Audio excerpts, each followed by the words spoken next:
Files அதாவது மூலவியாதி அப்படின்னா என்ன? நம்ம மோஷன் படத்துல வலி இருந்தாலே பைல்ஸா, இல்ல ரத்தம் போகுமா பைல்ஸ்னா அப்படின்ற டவுட் நிறைய பேருக்கு இருக்கும்.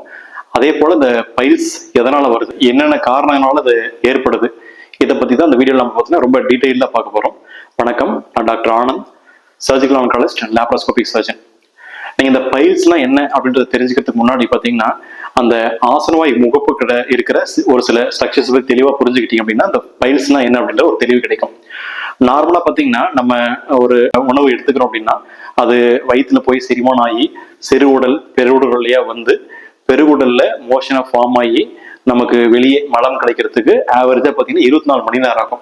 ஸோ அந்த என்டையர் டைஜஸ்டிவ் ப்ராசஸ்ல லாஸ்டா அந்த மோஷன் வந்து எங்க தங்கி நிற்கும் அப்படின்னு பாத்தீங்கன்னா பெருகுடலுடைய கடைசி பகுதி, அதாவது மலக்குடல் சொல்லுவோம், அங்கதான் தங்கி நிற்கும். நம்ம தினமும் மலம் கழிக்க செல்லும் பொழுது அந்த ஆசனவாய் பகுதியில் ஒரு ஒரு சீக்வன்ஸ் ஆஃப் ஈவெண்ட்ஸ் நடக்குது. அது நடக்கிறதுனாலதான் நம்மளோட நார்மலா டெய்லி அந்த மோஷன் பாஸ் பண்ண முடியுது. அதே மாதிரி மோஷனும் நம்மளால கண்ட்ரோல் வச்சுக்கிடுது. அங்க என்னென்ன விஷயங்கள் முக்கியமா இதுக்கு உபயோகமா இருக்கு அப்படின்னு பாத்தீங்கன்னா, நம்பர் 1 பாத்தீங்கன்னா ஸ்பிங்டர்ஸ் அப்படின்னு சொல்லுவோம். ஸோ இந்த ஸ்பிங்டர்ஸ் அப்படின்னா என்னன்னு பாத்தீங்கன்னா, மோஷன் போறதை கண்ட்ரோல் பண்றதுக்கு இருக்கிற ஒரு வால்வ் மெக்கானிசம். ஸோ இது இல்லைன்னா என்ன ஆகும், நம்மளுடைய கண்ட்ரோல் இல்லாம மோஷன் போக ஆரம்பிச்சிடும். ஒரு சில டைம் பாத்தீங்கன்னா நம்ம நடக்கும் போதோ இல்லை ஈவன் தூங்கிட்டு இருக்கும் போதோ கூட நம்மளுடைய ஆடையில மோஷன் பட்டலாம். ஸோ இதை அவாய்ட் பண்றதுக்காக அந்த ஸ்பிங்டர் அப்படின்ற ஒரு முக்கியமான மெக்கானிசம் இருக்கு. ஸோ அந்த ஸ்பிங்டர் பேசிக்கா பாத்தீங்கன்னா ரெண்டா பிரிக்கும், internal sphincter, external sphincter. Internal ஸ்பிங்டர்ன்றது அந்த ஆசனவாயி ஒட்டியே இருக்கிறது. எக்ஸ்டர்னல் ஸ்பிங்டர் பாத்தீங்கன்னா இதுக்கு கொஞ்சம் வெளிப்புறமா இருக்கிறது. ஸோ இன்டர்னல் ஸ்பிங்டர் இன்வாலண்டரின்னு சொல்லுவோம், அதாவது அது நம்ம கான்சியஸா கண்ட்ரோல் இருக்க வச்சிருக்க அவசியம் கிடையாது, அது தன்னிச்சையா இயங்கிட்டு இருக்கும். ஸோ எக்ஸ்டர்னல் ஸ்பிங்டர் பாத்தீங்கன்னா வாலண்டரி, அதை நம்ம நினைச்சா சுருக்கலாம், விரிவடைக்கலாம். ஸோ இந்த ஸ்பிங்டர் வந்து ஒரு முக்கியமான விஷயம். இந்த ஆசனவாய் முகப்புல நம்ம மோஷன் போறதை கண்ட்ரோல் பண்றதுக்கு தேவையான ஒன்று. ரெண்டாவது விஷயம் பாத்தீங்கன்னா ஆனல் கிளான்ஸ் சொல்லுவோம். இந்த ஆனல் கிளான்ஸ் நம்ம ஃபிஸ்டுலா வீடியோல அதை பத்தி தெளிவா பார்த்திருப்போம். இது எதுக்காக இருக்கு அப்படின்னா, மோஷன் போகும்போது ஒரு ரஃப்னஸ் இருந்துச்சுன்னா என்ன ஆகும் அப்படின்னா, மோஷன் போகும்போது உங்களுக்கு ஒரு எரிச்சல் ஏற்படும், அந்த உராயும் தன்மையால ரத்தப்போக்கெல்லாம் ஏற்படும்.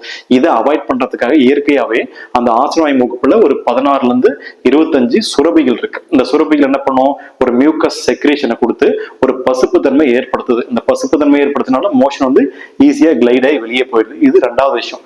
மூணாவது விஷயம், அதுதான் நம்ம பைல்ஸோட ரிலேட் ஆனது. அது என்னன்னு பாத்தீங்கன்னா ஆனல் குஷன்ஸ் சொல்லுவோம். இது ஆனல் குஷன்ஸ்னா என்ன அப்படின்னா, ஒரு ஒரு ரத்த நாணங்கள், அந்த ரத்த நாணங்கள் சுத்தி கொஞ்சம் ஃபைப்ரஸ் அண்ட் ஸ்மூத் மசில்ஸ் சொல்லுவோம். ஸோ இது மூணும் சேர்ந்தது தான் ஆனல் குஷன்ஸ். இது நார்மலா என்னென்ன பொசிஷன் இருக்கணும் பாத்தீங்கன்னா, நம்ம ஒரு ஆசனவாய் முகப்பு ஒரு ரவுண்டா வரைஞ்சு அப்படின்னா அதுல இந்த கிளாக் பொசிஷன் தரும். ஸோ 3, 7, 11 இந்த 3 பொசிஷன்ல தான் மெயினா அந்த ஆனல் குஷன்ஸ் இருக்கு. இதுக்கு 2 மெயின் ஃபங்க்ஷன் இருக்கு. ஒன்னு பாத்தீங்கன்னா கான்டினன்ஸ் அண்ட் இன்னொன்னு பாத்தீங்க அப்படின்னா குஷனிங் எஃபெக்ட் அப்படின்னு சொல்லுவாங்க. அதனால ஆனல் குஷன்ஸ்.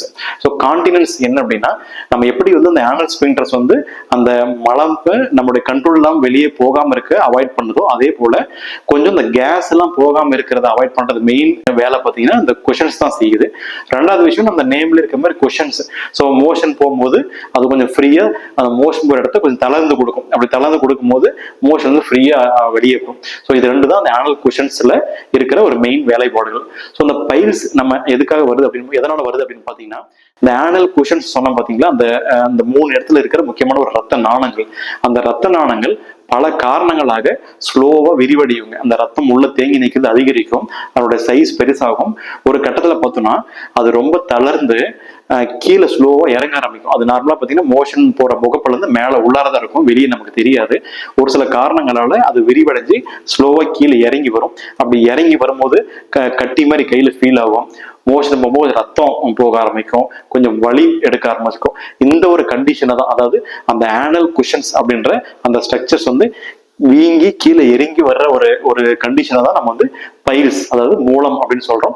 இதுல உள் மூலம் வெளி மூலம் அப்படின்னு 2 இருக்கு. அதை பத்தி நம்ம தெளிவா வேற வீடியோல பேசியிருக்கோம். ஸோ இப்போ மூலம் அப்படின்னா என்ன அப்படின்றது உங்களுக்கு ஒரு கிளாரிட்டி கிடைச்சிருக்கும். அடுத்தது, இந்த பைல்ஸ் ப்ராப்ளம் எதனால வருதுங்க டாக்டர்? நிறைய பேருக்கு அங்க தெரிஞ்சவங்களுக்கு இந்த பைல்ஸ் ப்ராப்ளம் வருதுன்றாங்க. எல்லா வயசுக்காரங்களும் சொல்றாங்க, 20 வயசு தம்பியும் சொல்றாரு, 70 வயசு தாத்தாவும் சொல்றாரு, எல்லா வயசுலயும் வருது. அப்படி என்ன காரணத்தினால இந்த பைல்ஸ் வருது அப்படின்னு கேட்டீங்க அப்படின்னா, இந்த பைல்ஸ் வர்றதுக்கு நிறைய காரணங்கள் இருக்குங்க. அதுல ஒவ்வொன்றா பார்ப்போம். நம்பர் 1 அப்படின்னு பாத்தீங்கன்னா கான்ஸ்டிபேஷன் கான்ஸ்டிபேஷன், அதாவது கான்ஸ்டிபேஷன் தெரியும் மலச்சிக்கல். ஸோ மோஷன் எப்பவுமே வந்து கொஞ்சம் ஃப்ரீயா போகணுங்க. அப்படி ஃப்ரீயா போனாதான் அந்த ஆசனவாய் முகப்படுக்கிற ஸ்ட்ரக்சர்ஸ் இந்த ஏற்கனவே நம்ம பேசணும் பார்த்தீங்களா, இதெல்லாம் பாதிப்படையாம இருக்கும். இந்த கான்ஸ்டிபேஷன் அப்படின்னா மோஷன் வந்து டைட்டா ரொம்ப இறுகி போகும்போது என்ன அப்படின்னா, மோஷன் டைட்டா இறங்கும் போது அந்த சைட்ல சொன்ன பார்த்தீங்கன்னா ஆனல் குஷன்ஸ் அது மேல நிறைய அழுத்தம் கொடுக்கும். அந்த அழுத்தத்தினால அந்த ஆனல் குஷன்ஸ் வந்து தளர்ந்து ஸ்லோவா கீழே இறங்க ஆரம்பிக்கும். இது one of the main reason. அது கான்ஸ்டிபேஷன், மலச்சிக்கல், இது வந்து பைல்ஸ் வரதுக்கு one of the main reason. ரெண்டாவது பார்த்தீங்கன்னா எக்ஸசிவ் ஸ்ட்ரெயினிங். நிறைய பேர் என்ன பண்ணுவோம்னா பாத்ரூம் போயிட்டு மோஷன் உட்காரும் போது மோஷன் வந்து கம்ப்ளீட்டா போல அப்படின்ற ஒரு சென்சேஷன் இருக்கிறதுனாலயோ இல்ல வந்து வேற சில காரணங்களாலயோ நிறைய ஸ்ட்ரெயின் பண்ணும். ஸோ நிறைய ஸ்ட்ரெயின் பண்ணி நம்ம புஷ் பண்ணும்போது என்ன அப்படின்னா இந்த இன்ட்ரா அப்டமல் ப்ரெஷர்னு சொல்லுவோம், வயிற்றுக்குள்ளார ப்ரெஷர் அதிகமாகும். ஸோ வயிற்றுக்குள்ளார ப்ரெஷர் அதிகமாக என்ன ஆகும்னா அந்த ரத்த நாளங்கள் சொன்ன பார்த்தீங்கன்னா ஆனல் குஷன்ஸ்ல அதுல இருந்து ரத்தம் மேல போறது வந்து நமக்கு கம்மியாக ஆரம்பிக்கும். அப்படி கம்மியாகும் போது என்ன ஆகும், அந்த ரத்த நாளங்கள் ரத்தம் சேர்ந்து நீங்க எகைன் வந்து வீக்கம் அடைய ஆரம்பிக்கும். ஸோ இது ரெண்டாவது ரீசன், இந்த எக்ஸசிவ் ஸ்ட்ரெயினிங்னாலையும் பைல்ஸ் வரலாம். மூணாவது பார்த்தீங்கன்னா sudden weight gain, so obesity, so உடல் பருமன் வந்து ஒரு மெயின் ரீசன். நிறைய பேர் பார்த்தீங்கன்னா நல்லாவே இருப்பாங்க, பயிர் சுதரவே இருக்காது. சடனாக ஒரு 1 இயர்ல வந்து திடீர்னு ஒரு 8 கிலோ 10 கிலோ கூடின உடனே பார்த்தீங்கன்னா இந்த பயிர் சுந்தரம் ஆரம்பிக்கும். அதுக்கும் ரீசன் தான். இந்த வெயிட் போடும்போது அந்த மோஷன் போடுறதுல கொஞ்சம் உராய்வுகள் அதிகமாகலாம். அந்த மோஷன் போடுறத சுற்றி இருக்க தசைகள் வந்து கொஞ்சம் டைட் ஆகலாம். அந்த மாதிரி டைம்லையும் அந்த ரத்த நாளங்கள் வீங்கி பயில்ஸ் ஏற்படலாம். நாலாவது ரீசன் பார்த்தீங்கன்னா ப்ரொலாங்டு சிட்டிங் அண்ட் சம்டைம்ஸ் வந்து ப்ரொலாங்டு ஸ்டாண்டிங்கும் சொல்லலாம். ஸோ தொடர்ந்து நிற்கிறதுனால அந்த கிராவிட்டி ஃபோர்ஸ்னால உங்களுக்கு எகைன் ரத்தம் வந்து கீழே நிறைய தேங்கி நிற்கும். அது ப்ரொலாங்டு சிட்டிங்னால என்ன ஆகும்னு பார்த்தீங்கன்னா மோஷன் படத்துல தொடர்ந்து ஒரு அழுத்தம் கொடுக்கறதுனால அந்த மோஷன் படத்துல இருக்கிற தசைகள் உங்களுக்கு வந்து டைட் ஆகி மோஷன் போற இடத்துல உங்களுக்கு அந்த வெயின்ஸ் எல்லாம் வீங்க ஆரம்பிக்கும், ரத்த நாங்கள் வீங்க ஆரம்பிக்கும். ஸோ தொடர்ந்து உட்கார்றதுனாலையும் நிற்கிறதுனாலையும் பைல்ஸ் வரலாம். அஞ்சாவது விஷயம் பார்த்தீங்க அப்படின்னா ஹெவி வெயிட் லிஃப்டிங். நிறைய வெயிட் லிஃப்ட் பண்றவங்க சில டைம் ஈவன் ஜிம்முக்கு போறவங்களா இருக்கலாம், இல்ல அவங்களுடைய மெயின் ஒர்க்கே வந்து நிறைய வெயிட் தூக்குறதா இருக்கலாம். இந்த மாதிரி வெயிட் தூக்கும் போது என்ன ஆகும்னா நம்ம நிறைய நமக்கே தெரியாம ஸ்ட்ரெயின் பண்ணும். அப்படி ஸ்ட்ரெயின் பண்ணும்போது முன்ன சொன்ன மாதிரி அந்த இன்ட்ராஅப்டமல் பிரஷர், வயிற்றுல இருக்கிற பிரஷர் அதிகமாகி ரத்த நாளங்கள்ல ரத்தம் தேங்கி நின்று அகைன் வந்து பைல்ஸ் அதிகமாகும். அடுத்து ஆறாவது ரீசன் பார்த்தீங்கன்னா பிரெக்னன்சி. நிறைய பேருக்கு நீங்க உங்க உறவினர்களுக்கே கேள்விப்பட்டிருப்பீங்க பிரெக்னன்சி. இப்போ பிரெக்னன்சிக்கு முன்னாடி பைல்ஸ்னா என்னன்னே உங்களுக்கு தெரிஞ்சிருக்காது, அதுக்கான எந்த அறிகுறியுமே இருந்திருக்காது, பைல்ஸ் இருந்திருக்காது. பிரெக்னன்சி ஆன டைம்ல பாத்தீங்கன்னா நிறைய பேருக்கு மோஷன் டைட்டா போகும், வலி எடுக்கும், எரிச்சல் எடுக்கும், இந்த மாதிரி ரத்த நாளங்கள் உடைஞ்சு ரத்தம் கசிய ஆரம்பிக்கும். ஏன் இந்த பைல்ஸ் பிரெக்னன்சி ரொம்ப காமன் அப்படின்னு நிறைய பேர் யோசிப்பீங்க. அதுக்கு ரீசன் என்ன அப்படின்னா கருவுறும் போது யூட்ரஸ் சின்னதா இருக்கிற யூட்ரஸ் பாத்தீங்கன்னா அந்த குழந்தை வளர பெருசா விரிவடையும்.